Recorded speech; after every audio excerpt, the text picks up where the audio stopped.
नमस्कार दोस्तों, मेरा नाम है दिव्यांश और आप फिर से देख रहे हैं वर्ल्ड ऑफ फैक्ट का एक धमाकेदार वीडियो। तो चलिए हम वीडियो को जल्दी से शुरू करते हैं। फैक्ट नंबर 10, क्या आप जानते हैं कि जो एटीएम होता है जिसमें से हम पैसे निकालते हैं तो निकालते वक्त एक अजीब सी साउंड सुनाई देती है, वो भी हाँ यही वाली साउंड। लेकिन क्या आप जानते हैं कि वो साउंड रियल नहीं होती है, वो जस्ट अपन को सेटिस्फाई करने के लिए एक स्पीकर में से निकाली जाती है।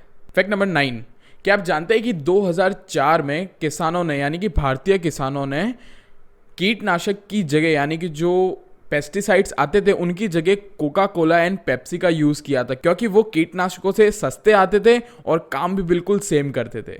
और हाँ, इससे एक और बात पता चलती है कि जो कीटनाशक है और कोका कोला है लगभग सेम है। फैक्ट नंबर 8, क्या आप जानते हैं कि भारत की सबसे लंबी ट्रेन शेषनाग है। अब आप जस्ट गैस कीजिए कि कितनी लंबी होगी। 500 मीटर, 700 मीटर? नहीं, उसकी लंबाई है 2.8 किलोमीटर और उसमें कुल 251 यानी कि 251 डब्बे हैं। फैक्ट नंबर 7, क्या आप जानते हैं कि हम बृहस्पति यानी कि जुपिटर पर उतर नहीं सकते? क्यों? क्योंकि उसकी जो सतह है वो पूर्णतः यानी कि कंप्लीटली बादलों से बनी हुई है, क्लाउडी सरफेस है, यानी कि हम क्लाउड पे तो पैर रख ही नहीं सकते ना। फैक्ट नंबर 6, जैसा कि हम सब जानते हैं कि सूरज की रोशनी को पृथ्वी तक आने में लगभग 8 मिनट और 20 सेकंड का समय लगता है, लेकिन क्या आप जानते हैं कि चंद्रमा की रोशनी को पृथ्वी की सतह तक आने में कितना समय लगता है? चंद्रमा की रोशनी को पृथ्वी की सतह तक आने में सिर्फ और सिर्फ 1.3 सेकंड लगता है, यानी कि 1.3 सेकेंड्स। है ना अमेजिंग।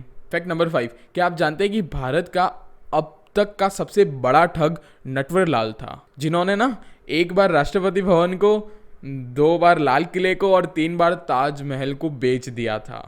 और इतना ही नहीं, नटवर लाल ने एक बार राष्ट्रपति के फेक सिग्नेचर्स करके यानी कि फर्जी हस्ताक्षर करके संसद को भी बेचा हुआ है। फैक्ट नंबर 4, अभी जो आपको स्क्रीन पे इमेज दिख रही है वो आज़ादी मिलने की पहली सुबह की न्यूज़पेपर की इमेज है, यानी 15 अगस्त 1947 यानी कि 15 अगस्त 1947 के मॉर्निंग का न्यूज़पेपर है।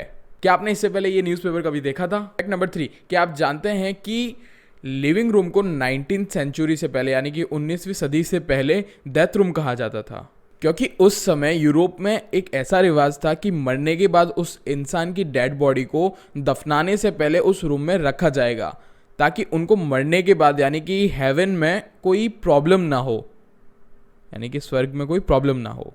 फैक्ट नंबर 2, क्या आप जानते हैं कि प्राचीन काल में चीनी लोग भारत को टियानजू कह के बुलाते थे, यानी कि टियानजू के नाम से भी जानते थे।